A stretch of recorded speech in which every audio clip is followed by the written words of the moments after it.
it's just us. Us against the world.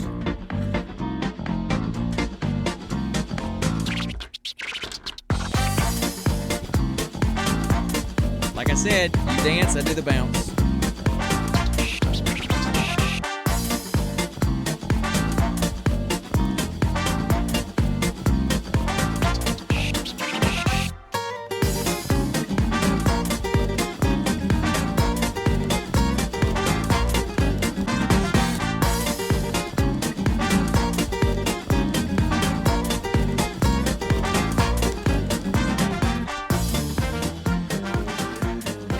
Hey everybody, welcome to the Gene Pool Friday Hour.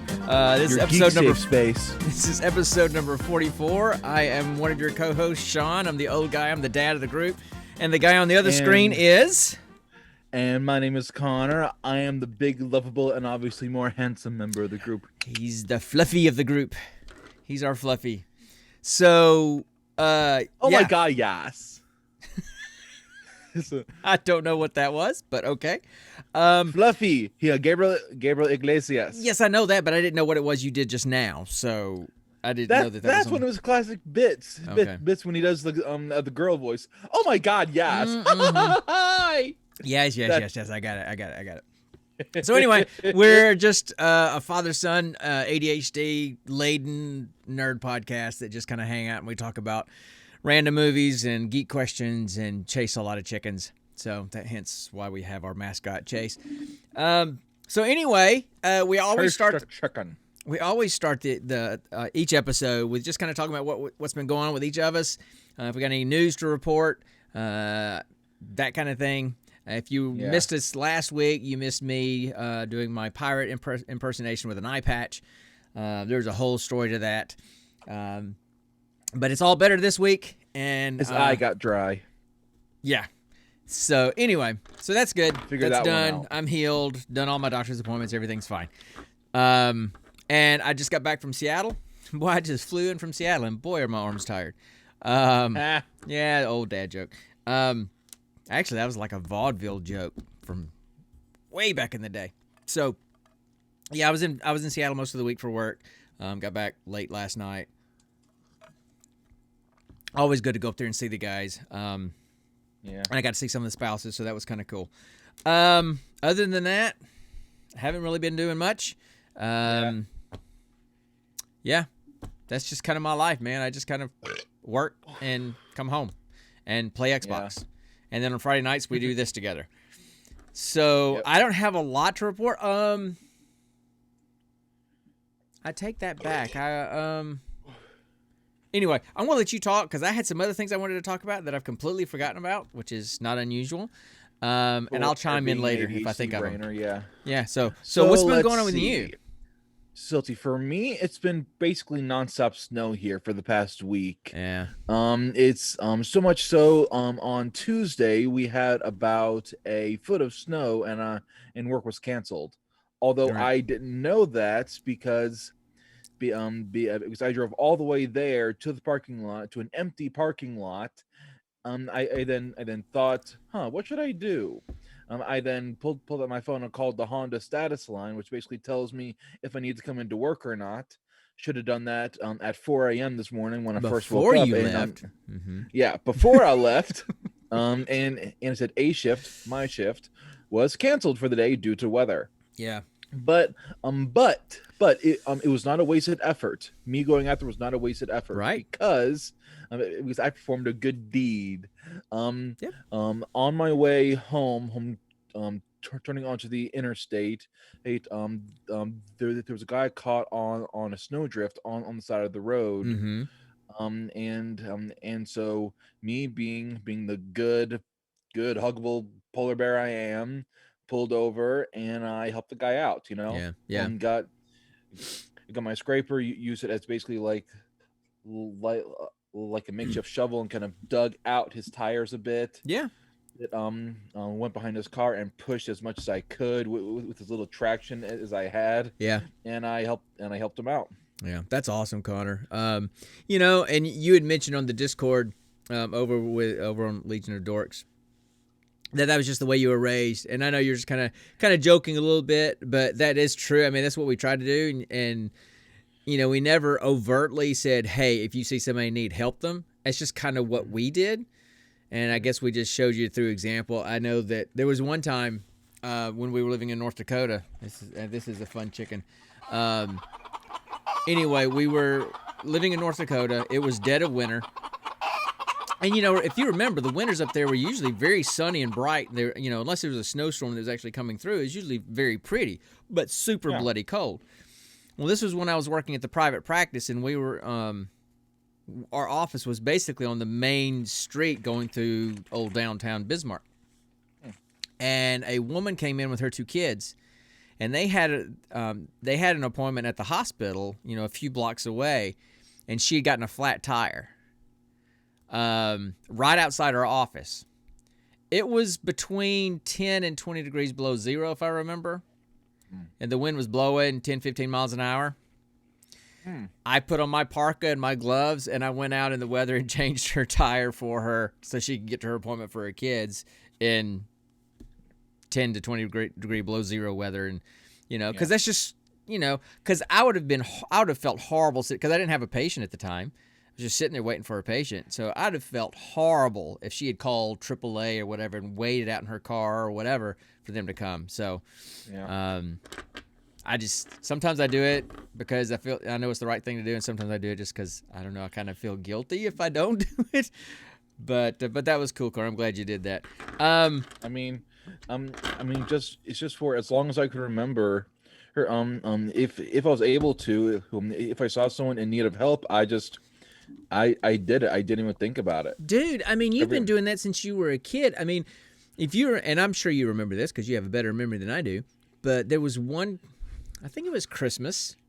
It was around Christmas, and you and your brother Luke both had hamsters. I think it was hamsters or gerbils or something, right? I think I got a gecko and Luke got a hamster. Something like that, yeah. And then Luke's hamster disappeared. He got out. We couldn't find him. He was gone. We didn't know if maybe he had snuck out a door somehow, and he was gone. Yeah. And he was super upset.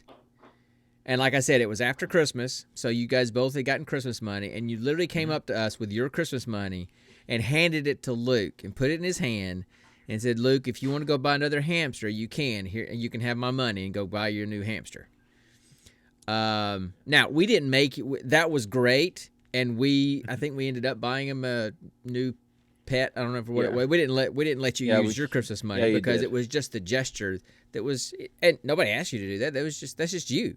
You've always had that kind of a heart, and it's one of the things that I hated so much about you growing up is having that kind of a heart and your peers just not being friendly, you know. Oh yeah, you know. So. Yeah. My peers were less than friendly growing up. Yeah. I hated that. So, but unfortunately, that's, you know, sometimes we talk about the whole spectrum stuff. That's kind of the struggles of an adolescent on the spectrum. Is you don't quite fit in, right? Socially, you're a little bit on the different side, and your peers are largely jerks. I hate to say it, but. You know, some of it is they don't understand. Some people did, and they would treat you nice, but when they were the social pressure of being around other people and trying to fit in with the other crowd, you know, I get that. But I hope it's gotten better over the last generation since you were a kid, as autism spectrum stuff has just gotten more regular in the community and in media and all that stuff. I hope, but I don't know. So I think it's always going to be an issue because middle school kids are just, by and large, mean. You know? Trust me, I know. I mean, yeah, I know. I mean, when Luke comes home, and Luke was super popular, you know, Luke was outgoing and social and all that kind of stuff. And when he comes home from middle school one day and says, Dad, I just realized today that you have to be mean if you want to be popular in middle school. And I don't want to be mean. I'm like, good. Then don't worry about being popular. Just treat people the way... He was mean to me growing up. Huh? He was mean to me growing up. Look, it's the whole thing where, like, you know what? No, I can beat my brother up, but nobody else can beat my brother up, right? Yeah, but that's the whole other You thing. wouldn't let me beat him up. I wouldn't let him beat you up either. To me. Okay, so but you have some really, really big news, don't you? Yes, I do, and I was saving that for the end, but thanks for bringing it up. Well, we were kind of talking about it, all what's going on with us now. I think that's something that's pretty big that's going on with you now, right? Me and my fiance Nikki have officially set a date for our wedding, October 15th, 2022. Awesome. So she's gonna make you an honest man, huh? I've always been an honest man. What are you talking about? You've been a kind-hearted man. I wouldn't say you've always been an honest man.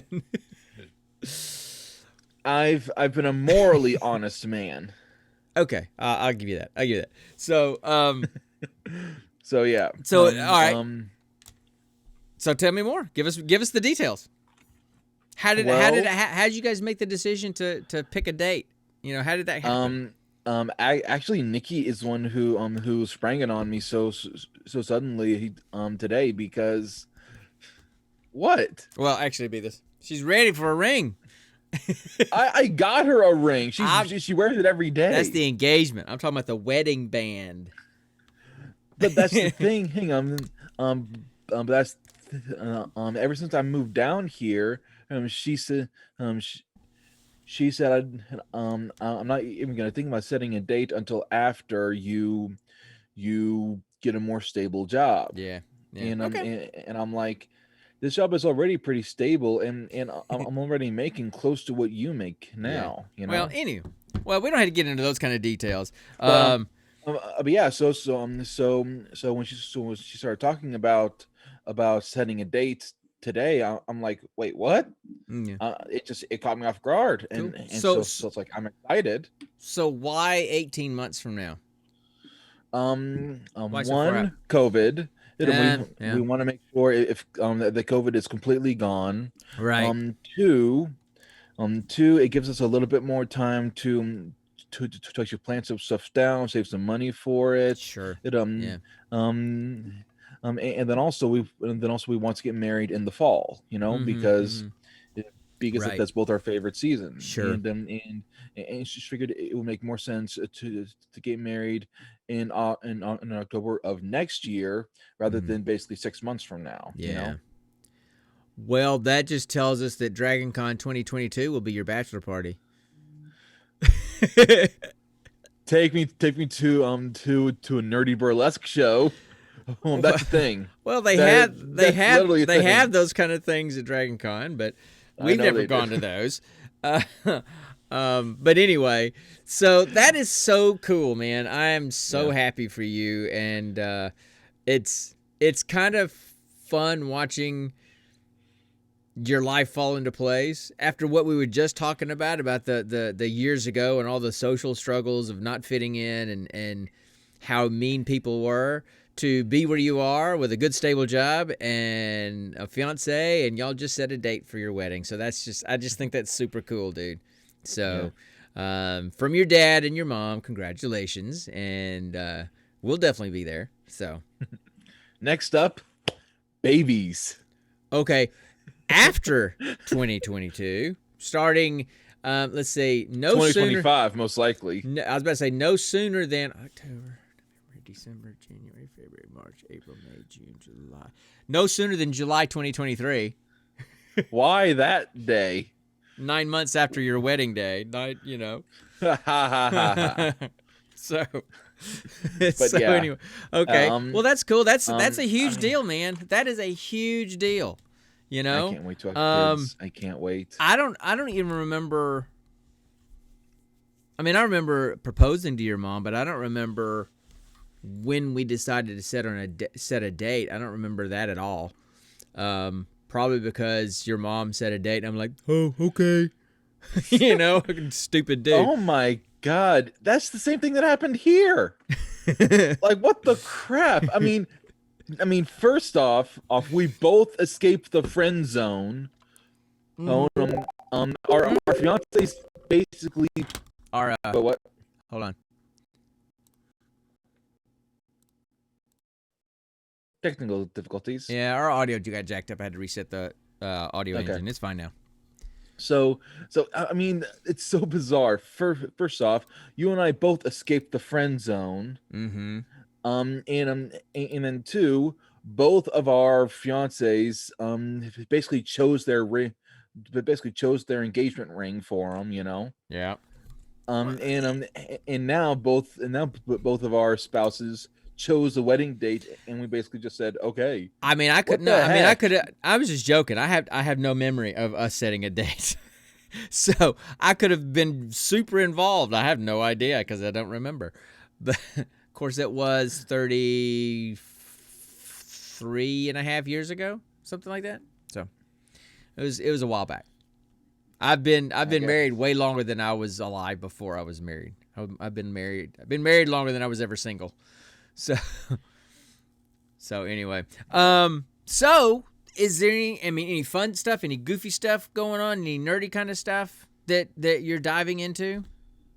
I'm getting back into playing Monster Hunter World. Yeah, I saw you playing it earlier today, or at least that said you were It playing it earlier today. it really is a really fun game, and it's just up my alley. And Yeah. honestly, Dad, it's up your alley too. It's a freaking fighting collectathon I on where know. literally you collect things to build up better gear, Yeah. and it's massively multiplayer online type thing. So Mm. and it's on Game Pass, so you and your friends can play together. Yeah, I know. It's literally everything you put in. I've played it before, and it didn't grab me that much. And my friends that would have played had already played it and gotten burnt out on it before I even started playing it. And we have other things that we play. So I mean, it's okay. It's fine. So I mean, the new season of Destiny came out, so I'm kind of grinding on that. Hopefully play some with the guys in Destiny tonight, but I also have my Destiny clan that I play. Play with. So that's been going on. They just added Wreckfest to Game Pass, so I got that downloaded. So that's probably what we're going to play tonight. It's a game. It's basically dudes in beat up cars running over each other and beating each other up and just kind of just goofing off, crashing cars. You can have races with lawnmowers. So it's Demolition Derby. I mean there's probably a Demolition Derby mode, but you can actually like race lawnmowers and stuff. So anyway, so they've played it before and they really liked it. I wasn't going to buy it. It just wasn't a game that I was planning on spending money on, but now it's on Game Pass, so I think that's probably what we're going to play tonight. So that's on the docket. There's another game coming out that I didn't even really know about called Outriders, and it's another looter shooter, and it's kind of in the same vein as Destiny and Anthem, kind of those kind of games. And I mean, looter shooter, kind of like Borderlands 2, but more in the style of Destiny or Anthem, not the goofy, funny That stuff does like sound pretty Borderlands. fun, actually. And it's put out by Square Enix, and the developer is People Can Fly, which I want to say was it People That Can Fly that did Sunset Overdrive? Was it people? Were they the developers for Sunset Overdrive? I can't remember. Anyway, I don't pay attention. So you have like a Titan type character, and then there's a Pyromancer that's more flame. So the Titan is more earth based attacks. The Pyromancer is more fire. Then there's a Technomancer who is more poison and long term like sniper type shooting and support role. And then there's the Trickster, which is probably one I'll play, which is like you can teleport in and out in your behind your enemy and take them out real quick, and then zip right back out and just kind of probably like a pesty mosquito that's going in and bothering people. That's probably what I would do. So the beta comes out for that. The demo comes out for that next Friday. So that might be what we do next Friday, and see if it'll be something that we can jump in together, since some of us have gotten kind of behind on Destiny. So that's kind of the stuff going on with us. I'm trying to think if there's anything else. I'm actively working on my short story for Misspelled for the Legion of Dorks anthology series. So I'm probably about halfway through the first draft. So I'm excited. I want to see how it turns out, and it may not be something that's worth even publishing. And why are we doing Walk Like an Egyptian while I'm talking about a book? That's fine. I just don't understand what's going on the screen in front of me. So, anyway, Just trying to keep you on your toes. I don't know that it's going to be worth putting in their anthology series. Kelly is a writer and a publisher and an editor, so she'll put it to its paces and see if it's even worth putting in there. When I get it submitted, it's got to be done by the end of February. It's either the end of beginning of March or the end of March. I can't remember which one it is. So I've got about if it's the end of February, I think it's the end of March. I hope, because I ain't got but a couple weeks left. A week to yeah, I basically have out. a week to finish it. Otherwise, so that's been interesting. I'm enjoying that. Yeah. And you read what I've written so far. So yeah. And gave me some pointers. You're more the writer in the family than I am. So yeah, I don't think I got really anything else going on. You never have anything going on. I'm an old guy. I don't have much of a life. Finally, he admits it. I go to work. I come home. Spend time with your mom. We watch TV. Go to work. I play Xbox on the weekends. Go to work. Go home. Go to work. Go home. You know, we're doing a read through the Bible in a year plan with like a lot of people in the church are doing it together. So we talk about that a lot at night. That's what we talk about, what we read that day. But other than that, that's pretty much what's going on with us. So, so why don't we just jump in and just do our geek question and move on, man? You want to do that? Yeah, sure. All right, so let's do our geek question of the day. I want to ask you a bunch of questions, and I want to have them answered immediately. Thank you for not trying to do it. I want to ask you a bunch of questions, and I want them answered immediately. Okay. I like Arnie's version better, though. You're pretty close. So, Thank you. All right. So, what is our geek question of the day? Our geek question is, if you could become famous for anything, what would it be and why? Okay, so if you could rise from obscurity, and this question kind of ties into what I point over here like I'm pointing at the movie, right there, that movie thing that we're going to talk about, kind of ties into that a little bit. So basically, if you could rise from obscurity and become famous for anything, what would you be famous for? Okay, go. Okay. For me, it would definitely be becoming a writer of a very successful young adult series that then gets turned into a hit series of movies. He's not on par with like Harry Potter or Lord of the Rings because those are in like a class of their own. I would just be better if what I came up with ended up being better than the Percy Jackson movies, you know? Okay. So somewhere between Percy Jackson and Lord of the Rings. Between Percy Jackson and Harry Potter. Harry Potter is more YA. So what would your, I mean, I know you don't have a plot and that kind of stuff, but I mean, would it be sci-fi? Would it be fantasy? Would it be just young drama like Twilight with like wolves and vampires in love, or what would it be? Shut your mouth! I swear to Tolkien, I will reach through my webcam and slap you across the face. You secretly want to write a zombie love story trilogy. That's zombie? No. Werewolf? No. Vampire? No. Dragon? Yes. Oh, dragons with dragons or dragons with people? That would be really weird. I mean, for some reason, a freaking story of a girl choosing between being with a dog and being with the dead guy, made us win billions of dollars. You know. Okay, wait. Twilight. She had to choose a dog and a dead guy. I didn't even make the connection. A werewolf and a vampire. A dog and a dead guy. That you know, when you phrase it like that, okay, that Twilight was basically the love story of a woman who had to choose between a dog and a dead guy, it sounds much less romantic than a woman has to choose between a werewolf and a vampire. You know, and she chose the dead guy. And that's hilarious. And the only reason why I know that is because Nikki, she loves that stuff. She talks about it a lot. Choosing And I'm between like, that should be the title of the episode. Choosing between a dog and a dead guy. Or I mean, literally, those are her choices. We'll just name the episode "A Dog and a Dead Guy." That's just I mean, we'll it's name just. I mean, it's just. At least if she chose the dog, she was choosing a living thing, you know. Yeah, well. Although if she's choosing the dead guy, he's not going to go away anytime soon, right? Neither would the werewolf.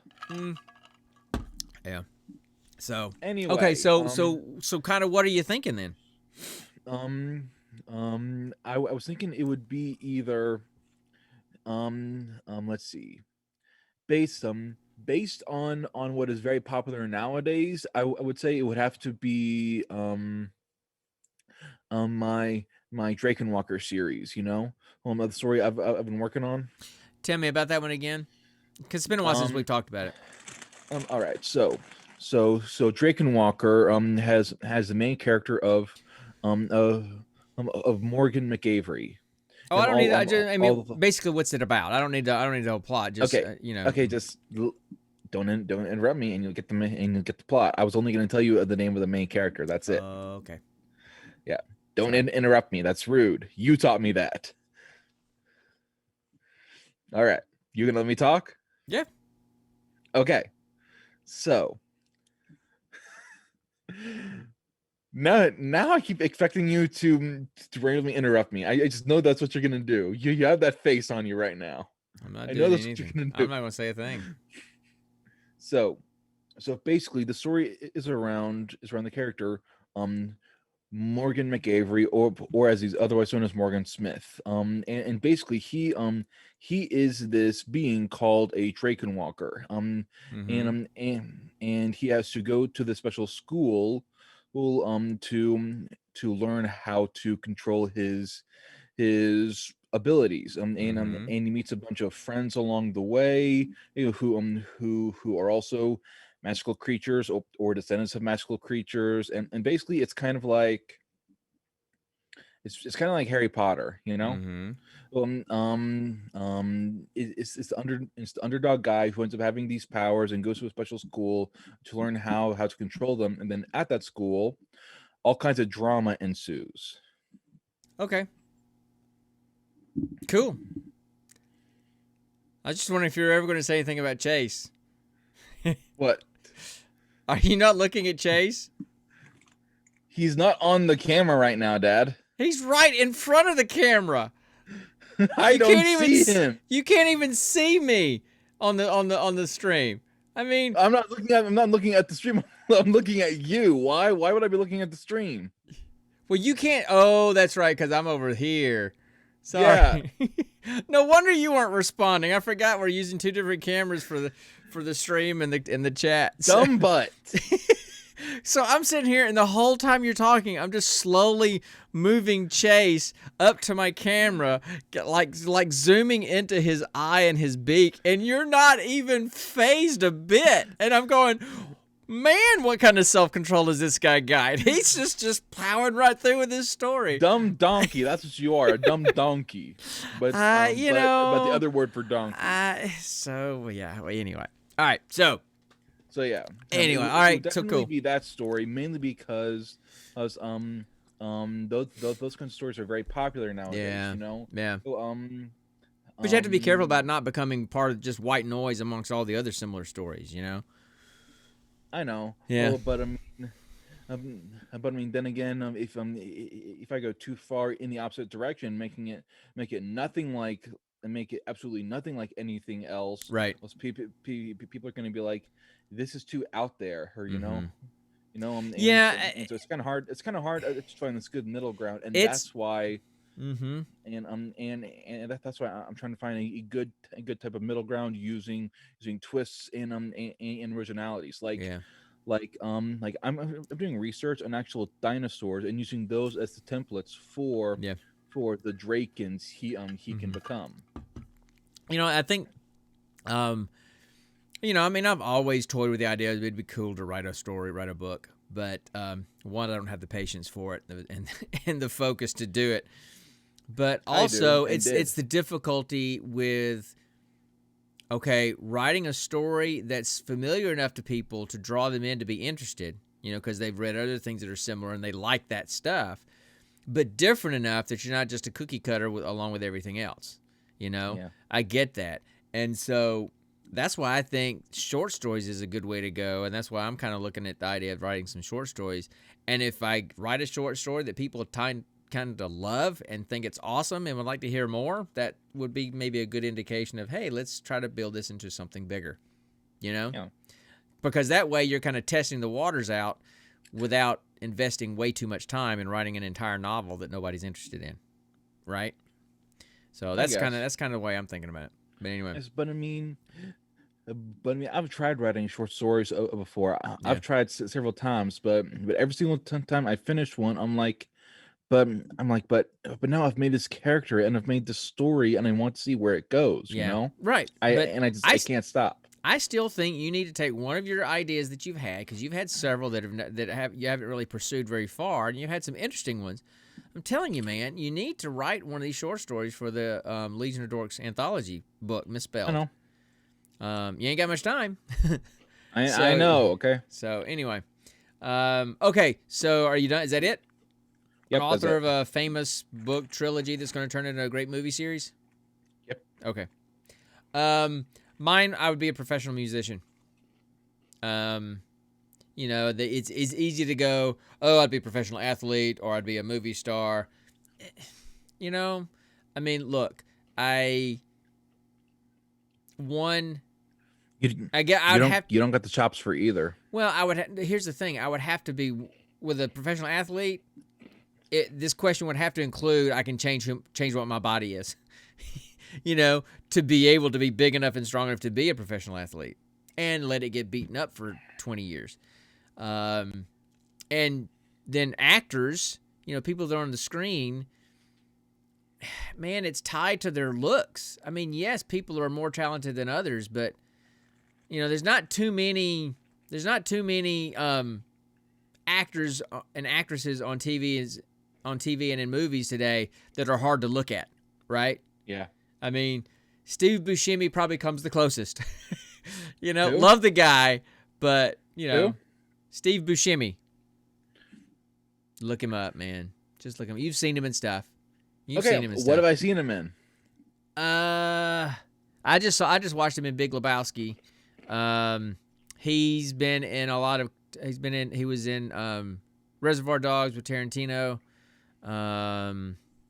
God, what else has he been in? He's been in some things that you've seen. I'm drawing a blank. But just do an IMDb search for Steve Buscemi, and you'll know exactly what I'm talking about. What about Danny? What about Danny DeVito? Yeah, there's another one. Yeah. So, but man, you can if you can blow a horn, which is what I would probably do, is play trumpet. I would like to be the kind of professional musician that can play multiple instruments. Have that kind of talent where I can play multiple instruments and do them well.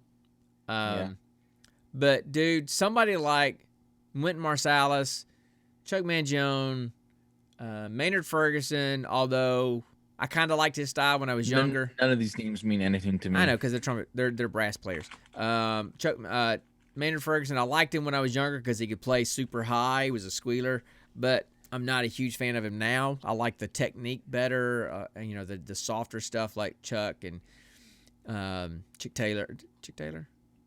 Anyway, Chick Donovan, I think. No. I would love to learn how to play the saxophone. So any of those guys, Dizzy Gillespie, Arturo Sandoval, so any of those brass players, I am super envious and impressed with someone that can play the piano really well. Not so much concert pianist that does like the big concertos and stuff, but somebody like Harry Connick Jr. Dude, I love me some Harry Connick Jr. He is super talented. He's been playing jazz clubs and jazz shows on piano since he was like 12. Okay, I mean, hey, Dad.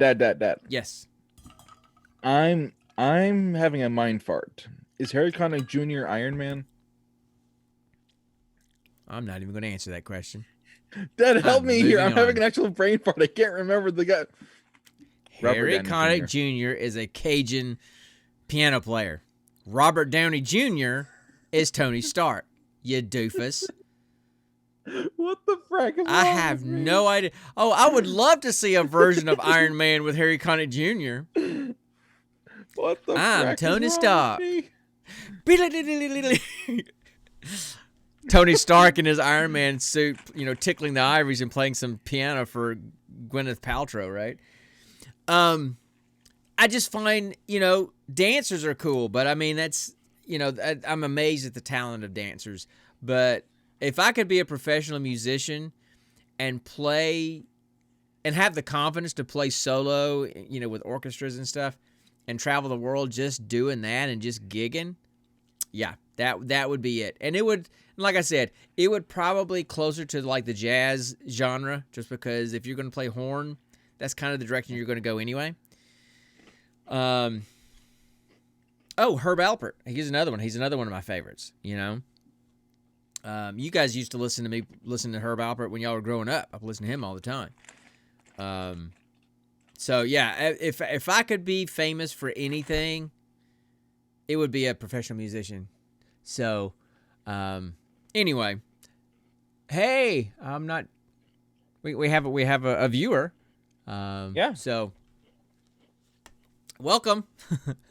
Anyway, Parent 1. I think so. So, anyway, yeah, we're just What's up, dude? We're just or sitting here, girl, or however you self-identify. So we're just sitting here chatting about what we'd like to be famous for if we could be famous for anything. So right now he wants to be a famous author. I want to be a famous musician because I've played trumpet for years and I wish I could get back into it. One of these days, I told Mitch one time, I said, if you ever want to see your dad cry, you guys can buy me a new trumpet. That would make me cry. If you want to see your dad cry, that's what would do it. So Going on the list. it's already on my Amazon list. It's been on my Amazon list. They don't have them in stock at Amazon though. At least not the one I want. I mean, I just want a cheap one. I don't want the professional one that I used to have. I don't have that kind of money. Nobody should have that kind of money. But so that's what I would do. I mean, musicians and their talent, and your mom's the same way. She's like, if I could be famous for anything, it would be a musician. So yeah, probably in that jazz, trumpet vein, maybe a little piano, not so much drums, but like piano and brass instruments. Yeah, I could definitely be down for that. So Definitely, I would want to learn the saxophone. Yeah. See, The saxophone is just. It's okay. cool. Yeah, It's cool. but tenor. there are Tenor two sax, not instruments. alto. Tenor sax. You got to go tenor sax. If you're going to play, you got to do tenor sax. Yeah, you definitely got to go There tenor are sax. two instruments that are just ultimately romantic: the guitar, the acoustic and guitar, the bagpipes. and no, the exact opposite of bagpipes. These sound good. The saxophone. Oh yeah. So anyway, I mean, have you heard "Careless Whisper"? Yes, I have ad nauseum, man. I'm not a huge fan of that song, and I'm not a huge fan of alto I'm never sax. gonna dance again. Getting defeating. I'm not no I'm not a huge fan of alto sax. I'm more a fan of tenor sax.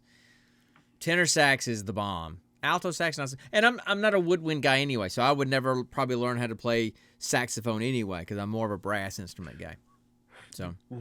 Well, wait. Are you saying the saxophone isn't brass? No, it's made of metal, but it's a woodwind instrument. A woodwind instrument uses a reed on your mouthpiece, and you blow into it, and it creates a vibration, and with that reed, that's what creates the sound. Are you sure? Are you seriously going to ask me that question? Someone who was in band for 20 years. You're seriously going to ask me if I know for sure that a saxophone is a woodwind instrument? Reaction. Oh man, someone somehow take a screen grab of his reaction, please. That's just sacrilegious that you would even suggest that I don't know what I'm talking about. But anyway, so yeah, anything now, and here's the weird thing: a flute, piccolo, those are considered woodwinds as well, but they don't use a reed, and they're made completely of metal. Go figure.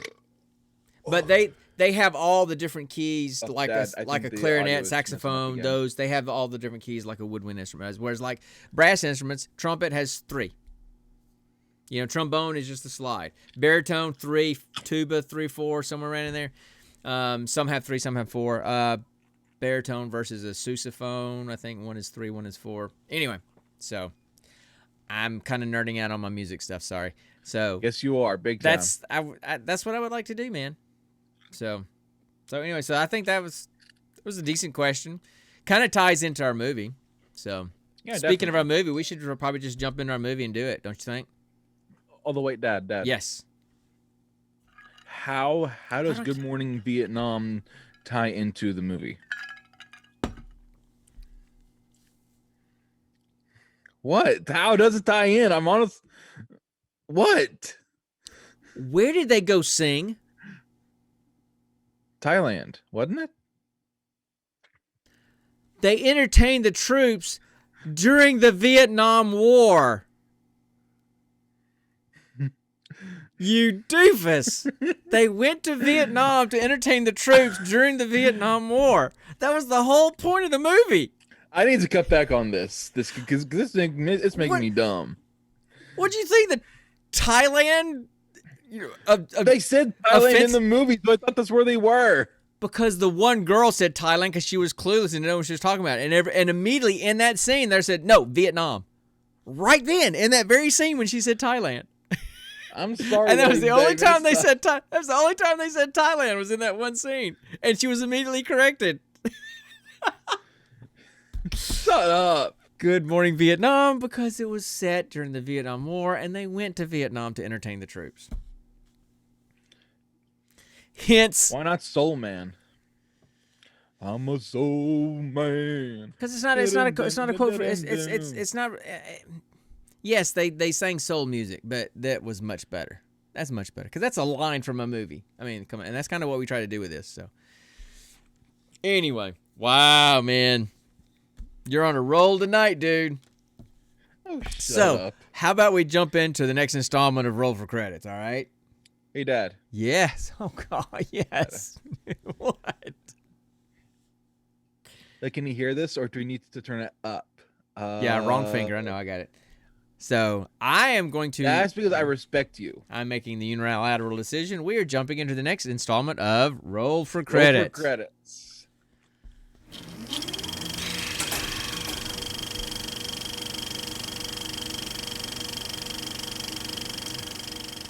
All right, so for this installment of Roll for Credits, guys, we are talking about the 2012 movie, a movie from 2012 Sapphires. called The Sapphires.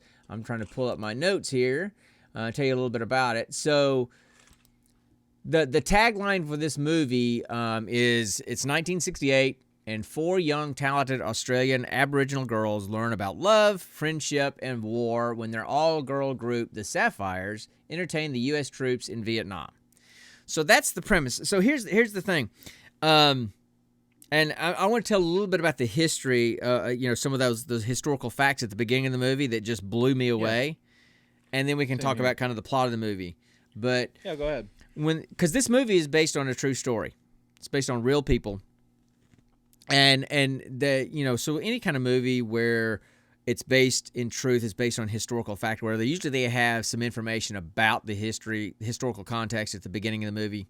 And they did here, and they said, this is what it said. It says, until 1967, Australia's native Aboriginal population, among the oldest people on Earth, were denied full citizenship by the Australian government.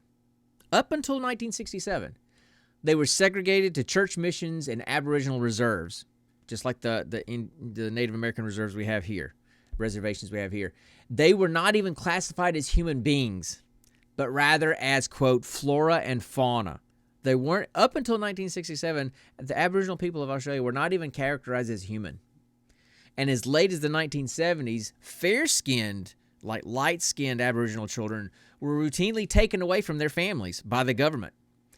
And they were either raised in institutions or put in like foster homes with white families, and they were taught, quote unquote, white ways. And they said that these children were all often referred to as the stolen generation. So that's the historical context of where this movie starts. is that time period. I think it actually starts in 1968. So it's right after they were given, allowed Australian citizenship, but clearly opinions about who they were had not changed in the culture. It was just a governmental legal thing, right? So that's when it's set, and there's these 4 little girls. And I think there's 2 are sisters, and the other 2 are cousins, and they sing together. And one of them is fair-skinned, and the government comes and takes her away. And they don't see her again until she's an adult. And they all sing, and they all want to be entertainers. And they get back together, basically. I won't get into all how they get back to the 4 of them get back together. But they audition, and they get picked to go sing and entertain the American troops in Vietnam. And Chris O'Dowd, who is the guy that plays Roy on the IT Crowd, if you know him, love that guy. He plays their keyboard player and their manager. And then it's all about them going to, and they at first they sing country music, and he's like, no, we're not doing country music. You got to do soul music. So he teaches them soul music and soul, like the moves that the Supremes did, the choreographed moves, and all of that. The stuff they did at the Apollo Theater. Right. So, he taught. Then it shows them, learning the new moves, learning the new songs, and then they go to Vietnam, and they meet some soldiers over there. Some fall in love, and so you're going to sing while I'm talking. So I'm going to. Wait! I was singing. Of course, you were singing. You were singing. I did not. I swear, I did not know I was singing. You love to do that, man. You love to sing when I'm talking. Sorry. So that's basically the premise of the movie, and they go, and then of course, it can't be a movie that's all happy the whole time. They get caught in where they're entertaining one time, and ambush. They started getting ambushed, and there's a lot of shooting and people getting hurt and all this kind of stuff. During that time, Martin Luther King is assassinated back in the United States. And their manager in Vietnam is an African-American guy, and he's talking to him. He's like, look. No. What? The manager isn't an African-American guy? The manager guy in Vietnam, Connor. Oh. The promoter in Vietnam. Okay. And he was talking about, he's like, look, these guys over here, and I'm just using their words. I'm not, these black guys here, they're in this country, and they're watching their own people and their own family, struggling for their own lives and getting hurt back home with all this civil unrest and the Reverend King getting murdered, and they're over here fighting a war that they don't really even believe in. So he's like, you've got to be their source to get through this, to the girls. So, and then, it goes to, they sing and they get through the really dark parts and they get out on the other side, and it's good on the other side, and the movie ends. So it's a pretty safe movie. I loved it. I absolutely loved this movie. I loved it too. I absolutely loved this movie. So wouldn't watch it again just because it's not my type of thing, but it was a good movie to watch. So, I mean, we can talk about it as much as you guys want to talk about it. I would encourage you to go watch it. It's basically a feel-good... I mean, it's a drama, but it's kind of a feel-good movie. There's a few laughs in it. Have you ever had a movie where you just catch yourself smiling through the entire movie?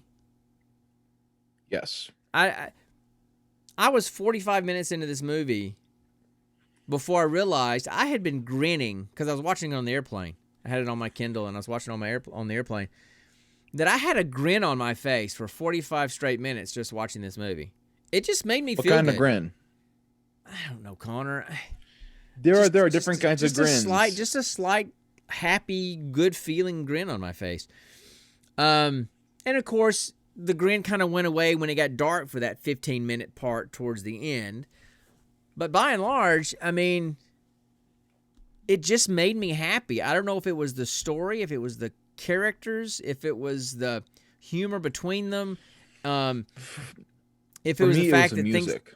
things that turned out and the music, that it was constant soul music from beginning to end, it was great. I love soul music. So Same here. so yeah, so it was one of those movies where I would never have picked this movie to watch, ever. Yeah. You know, Chris O'Dowd would have been the only reason why I would have ever considered watching this movie, because the four girls, I've never seen them before. I don't know that they've done if they've acted before or whatever. I don't know. I've never seen them before. They may have done some Australian stuff. So I didn't know them. The only person in the whole movie that I knew was Chris O'Dowd. Same here. So I may have considered possibly watching it because he was in it. But the premise of the movie about these four Aboriginal girls forming a singing group and entertaining the troops in Vietnam, it's not something that would have grabbed me, but I'm so glad that I saw this movie. So tell me what your thoughts were about the movie. I mean, I had several, and I really liked some of the stuff at the very end, but what was it that you liked or didn't like? Honestly, there wasn't much that I didn't like about the movie. You know, right. I felt the same way. I mean, it was well choreographed. It was well versed. It was well written. You know, predictable in a lot of areas. You know, but it was that good kind of predictable where like before with the whole book thing.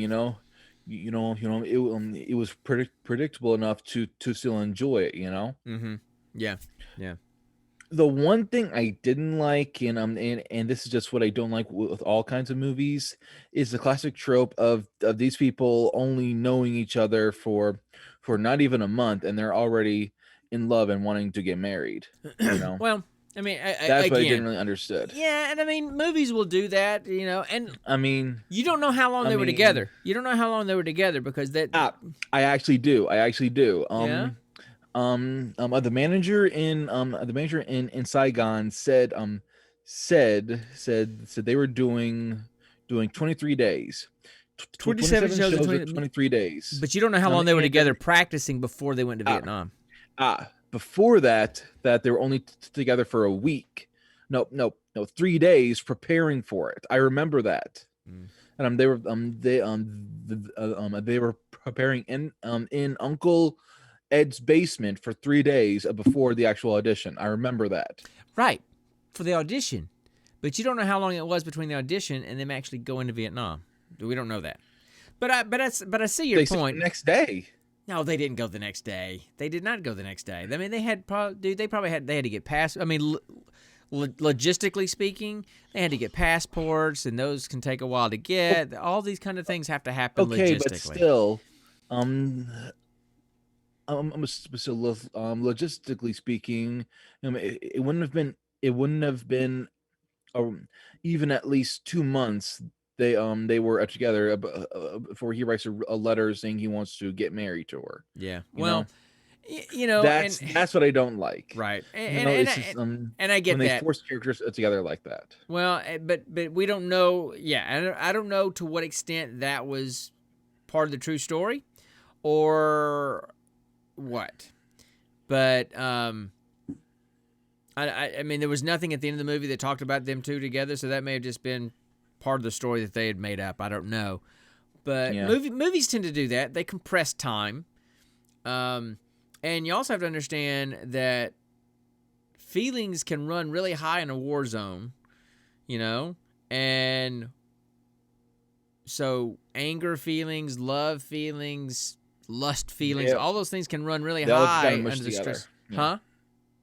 They could. They all kind of get mushed together and it can be confused very easily. They could, and so it could be that, and it could be that they would not have lasted together long term in peacetime because, it was the high emotions of the war zone that drew them together. I don't know, but he was drawn to her before they went to Vietnam, But she wasn't.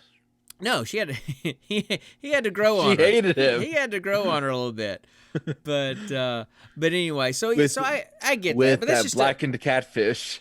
yeah, that's just like a nitpicking little thing. That's not a huge thing. It wasn't a major plot issue or anything like that. I know. I thought the like acting I said, was. Hedda, that was the only thing I didn't like about it. Yeah. I loved every single song choice they chose. I loved all that music. Well, yeah, because I love soul music, so of course I'm gonna love every song choice they made. And because of that movie, there this one song has been stuck in my head ever since I saw it. What is it? I'm a soul man. I knew you were gonna sing it. I'm a soul man, and I'm that Blues Brothers thing, Yeah, but it wasn't. It didn't start as a Blues Brothers thing. I know. Blues Brothers redid but I mean, it's a remake. It's that's only reference of the song that I know is the Blues Brothers. So that's what I can say, Kyle. I'm drawing a blank on the artist, the original artist, but I know it wasn't them. I can't remember who it was. But anyway. And because of that I then always keep on. Please, Connor, don't hurt him. What does that mean, Mitch? Please, Hammer, don't hurt him. You know, see, the problem, Mitch, is that Hammer is before Connor's time, so he probably doesn't even get the reference. Yeah, I don't. Anyway, Dad, do you remember the show Drake and Josh? Yeah. I watched it with you guys all the time. In one of their early episodes, Drake and Josh actually did a performance of Soul Man as Blues Brothers for a talent show, and so now so that scene just keeps on popping into my head. Right. Oh well, dang, Mitch, tell us what you really think. Oh my, he's not a Josh fan. My. He's Team Drake apparently. But hey, I'm basically Josh. Come on. I am. So you can't be. You can't be big. I'm nerdy. I'm lovable. So, was there anything else? Oh my God, Luke is Drake. That's Luke true. is Drake. Luke is definitely smarter than Drake. So, do you have anything else you want to mention about that movie? I mean, I have some things that I wanted to talk about, but let's see. Oh, I don't know what it is, but I love hearing Australian people talk. Oh, I love the Australian accent. That was one of the things I was going to talk about. It's something about the accent. It's something about their unique vernacular and slang. Mm-hmm. I love hearing Australian people talk. Absolutely. I can listen to it all day. Yep. Which is why I was so ecstatic when my group got 2 people from Australia in the campaign. Right. And I'm like, oh yes, I get to hear it every week. Oh, it's gonna be so satisfying. Yeah. I mean, it's a cool accent. No, I love it. I absolutely love it. Yeah, but so I didn't really take any notes about the movie because I just liked it. I just sat and enjoyed. It's one of those movies where it's not a movie where you're not going to really pick it apart. Good eye, Midge. How you doing, there? But it was a movie where I could just sit and just enjoy viewing it. Yeah, exactly. It wasn't a heavy movie. It wasn't a cheesy movie. It was pleasant. It was a pleasant movie. Wasn't too long. It wasn't too long. I like the storyline. I like the fact that sometimes I like movies where something stupidly bad doesn't happen. Sometimes I like just sitting and watching a movie stupidly that just bad. Lets How me do you enjoy mean? It. Huh? Just something stupidly really bad. How do you just mean? something really bad. Okay. Just something really bad. It wasn't too long. Everything is the name of your sex tape, apparently, Mitch. Of course. Everything is. Well, then that just means that Mitch has lots of sex tapes. It's quite the library. You could run your own adult site with all these things, dude. So you need help. I'm trying to think if there's anything specifically I wanted to say about the movie itself, but Oh my God. So, well, apparently, I mean, Hook, you've seen it in the Discord. We have an ongoing joke of our names of our sex tapes. So, but freaking hilarious. it's after some of the movies we've seen recently where really bad stuff happens and I don't know, I can't remember all the movies that we've watched recently, but it was nice having a movie that I could just sit and Multipass. Multipass. Having a good ending, having a happy ending is like, okay, somebody gets shot in the movie, but they don't die. And you kind of knew, you could tell the tone of the movie, it wasn't going to happen. And I honestly did not expect him to come back. I really didn't. I did, just because of the tone of the whole movie, But I couldn't help but the whole time we're watching the movie, I couldn't help but have that historical context in my head the whole time, of the fact what context? Well, the stuff I said at the beginning, that up until 1967, the Aboriginal people of Australia were not even considered human by the Australian government. They were considered flora and fauna. And this was only a year later. And they're entertaining the U.S. troops in Vietnam, most of which were African American in the 60s, with all the civil rights stuff going on, and in the midst of Martin Luther King getting shot. And the emotional turmoil that had to be going on during that was in the back of my head the whole time, right? And it gave me a newfound respect for the people that could. Yes, Mitch, I am wearing a jean pull shirt. T Public, I'll send you the link. So, I don't have any hashtag Team Connors up there yet. I got to get those made, but I do have the get those. Get those made and send me 4, or one for me, one for Nikki, and 2 for the in-laws.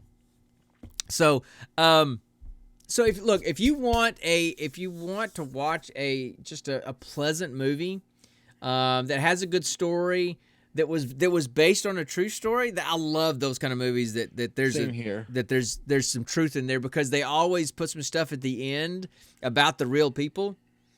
It's just like recently, your dad. Yeah. Dad, did you notice at the end, and the woman who Julie was portrayed after. I'm going to talk about all that. Yeah, I know. Okay, I know. Go ahead. That's the stuff I'm going to say at the end. Yes. So yes, I know exactly what you're going to say.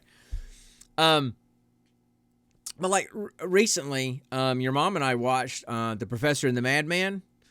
Oh, such a good movie, with Mel Gibson and Sean Penn, based on a true story, and they actually had Sean Penn.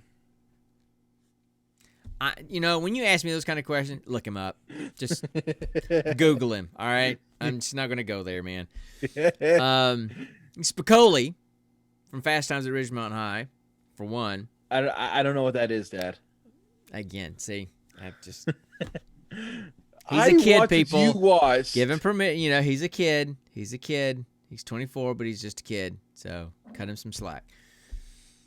Anyway, that's a fantastic movie, and it's based on a true story. And they actually had pictures of the actual people that they portrayed at the end of the movie. I love that kind of stuff. That's just one of my things. So they did the same thing in this movie as well. And I wrote down what they said in the movie. But is there something else you wanted to talk about the movie? Sometimes it's the only nitpick that I had was when they were singing, the dubbing didn't match their lips very well. So I don't know. Sometimes it looked like they were actually singing, and they may have, but other times it didn't seem like it matched very well. So I'm like, okay, were they dubbing in somebody else doing the singing or not? But the only the only time I really noticed that happening was in one of the beginning scenes when the mom was brushing Cynthia's hair. That, and then also when Cynthia was singing, but when she was singing the solo towards the end, after the guy got shot, when that she was singing Gail. the solo. Oh, Gail, sorry. When she was singing solo, that really looked fake. But other than that, but here's some things. Okay, so just to let you guys know, I talked a little bit about the historical context of this movie, and then they talk about each one of these ladies after the movie. Okay, and I'm just going to read them off to you because it's just fascinating. So the actual singers, I mean, the names were different in the movie, but the actual singers were, they were sisters, Laurel Robinson and Lois Peeler, and then their cousins, Beverly Briggs and Naomi Mayers. Now, Naomi Mayers eventually became a doctor, and in 1984, she received one of Australia's highest honors, the Order of Australia, in recognition for her progressive work with Aboriginal community health. So she was a physician and earned basically like the Order of Freedom, the Australia's version of the Order of Freedom. And remember the context of, you know, the year that this movie started, they had only been considered human beings for a year, according to the Australian government. And then she goes that far. Her sister, Beverly, worked with her, and she worked with, she specialized in mental health and public housing for the Aboriginal people and was recognized for that work as well. Lois Peeler, who was the light-skinned one that got taken away, she became Australia's first Aboriginal fashion model and became a principal for an Aboriginal girls' school. And then the girl that the main character, Julie. one of the main characters and one of the girls, her name was Julie in the movie, and she was the best singer. And she was the youngest, and she already had a kid. And so it's hard. So it took a while for them to let her go because she had a kid. Her dad said he'd take care of his kid. So her kid. So her name was Laurel Robinson, and she had talked about she wanted to sing at the Apollo Theater in Harlem. That was one of the things they talked about in the movie. Well, she never made it to the Apollo Theater in Harlem, but she went back home to be with her family, and she worked tirelessly with the Aboriginal people and in that whole cause to give them equal rights and everything. And then it says, and of course, to be with her young son, Tony, who was the co-writer of this film. So her son wrote the play that this film was based on. So for them to come where they came from, to do what they did and end up where they were, look, it's a feel-good movie, okay? It hit you in all the feels. You had the happy, you had the kind of scary, sad, and then just the emotional stuff. Sorry, my chair's falling apart here. So that chair is not even a year old yet. No, it's the cushion that I've got on top of it so I can sit higher. It's falling off. No, the chair's fine. So,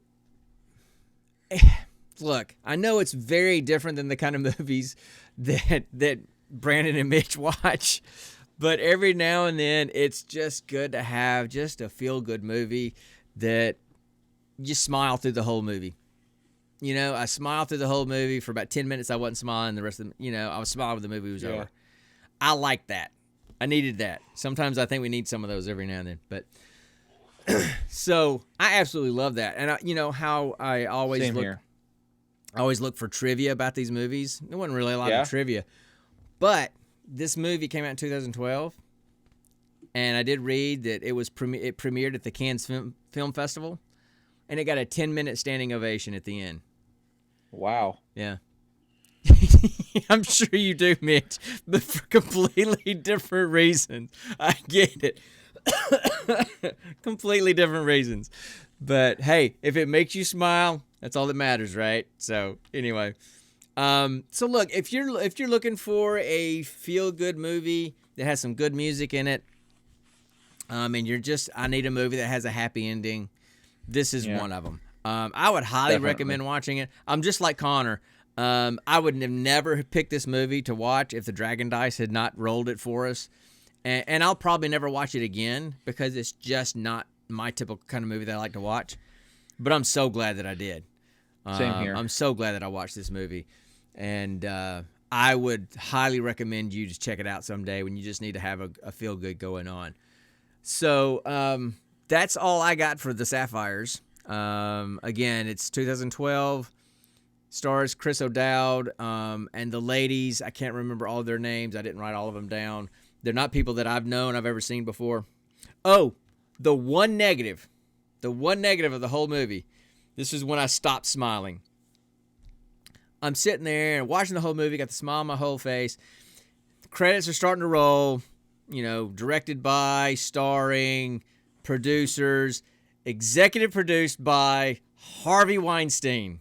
And I went, oh, no. Who? Okay, I know you're not going to know. Harvey Weinstein. Have you heard the whole hashtag Me Too movement of all the sexual abuse? Yeah, I think so. Yeah. Yeah, it all started because of him, because of all of his sexual advancement and sexual aggression towards actresses, and basically trying to force them to sleep with him to get movie roles, and yeah. So okay, you just almost ruined this feel good movie for me when you threw his name up there. Really? Come on. So that was the only negative of the whole movie, that he happens to be one of the 2 executive producers in this movie. And I should have caught it because the Weinstein logo came up at the beginning of the movie, and I just didn't make the connection at first. So that's the only negative that I had of this movie. But anyway, so it was good, and I would highly recommend you watch it. It's definitely different than what we usually watch. Definitely doesn't fall in your nerd category, but it's definitely worth a watch.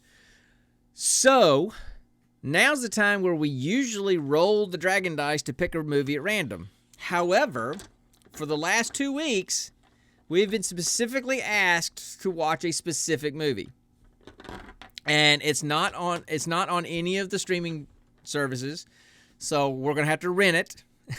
But we have been repeatedly asked. I've seen it. I love the movie. Connor's never seen it before, though. We've been repeatedly asked to watch Demolition Man. So I'm stoked. Never even heard of it. And Connor had never even heard of it. That's how bad it is, okay? Connor never even heard of Demolition Man. So that's what we're going to do next time. We're making an executive decision. We're going to do that one. So I'm going to rent Amazon, and Connor and I are going to watch it, and then we'll talk about it. And of course, all the people that come into this room know Demolition Man except Connor. I mean, this is almost like this is almost like an episode of TV Travis's Wait You Haven't Seen Yet, or Wait You Haven't Seen, because everybody in the room will have seen this movie except you. So, I mean, come on, it's Wesley Snipes, Sandra Bullock, and Sylvester Stallone. It's a classic. So that's what we're going to do for next time is Demolition Man with those guys, and let Connor bask in the glory of that movie, and we'll go from there. I don't have anything else I want to add. Do you have anything else? Any parting shots or anything tonight? Okay. We're going to get out of here, and I want to go make me another drink, and probably going to go play some Wreckfest or something with the guys. You're welcome to download it and join us if you want to. Nah, I'm going to bed. Or I figured you're going to bed. You got to work tomorrow? No. Okay, cool. I'm just freaking tired. Okay. One of these days, I got to get me a Blue Jackets hoodie while you're up there. I need you to go shopping and get me a Blue Jackets hoodie. Hey, Dad, that's what Amazon is for. Yeah, but I kind of want one from there. I kind of want one from Columbus or the Columbus area. I know you're not in Columbus. I get it. You would be getting it from the Columbus area because because they only make them up here. No, they don't. No, actually they probably make them in China. Yeah, see, Brandon wants one too. So anyway, send me the money and I'll get it. I'll Venmo you the money if you can give me an idea. I'm not on Venmo anymore. Huh? Oh, you're not on Venmo anymore? No. Oh, okay. No, it turns out Venmo doesn't support my bank. Doesn't support your bank. Okay. Does PayPal support your bank? That I don't know. You check on PayPal. I'll send it to you via PayPal. Anyway. Okay. But yes, I need a Blue Jackets hoodie. So, or maybe even a Blue Jackets jersey. I don't know. So I want to get out of here. I want to go play some Xbox. So you have a good night. I'll see you soon, Mitch. Hopefully you too, Hook, and we'll get out of here. I don't have anything else. I can't wait to see you guys next week and talk about Demolition Man and chase some chickens and do whatever the heck it is we do around here. So that's all we got for tonight. Thanks for coming in and checking out and chatting with us. And we will talk to you guys next time. And until next time, stay nerdy, my friends. Play on the music there. I gotta get a Stream Deck, man. This touch portal is a delay. And Connor's gonna give himself a headache or a stroke or something over there. I swear, dude, you look like You look like the old dude from the Six Flags commercials dancing. If he was in one of the funhouse mirrors, it makes him look bigger. And headbanging. Shut up. Bye, guys. Y'all have a good night. We'll See you guys. later. Peace. Are they gone? No, because we're not gone yet. But now we are.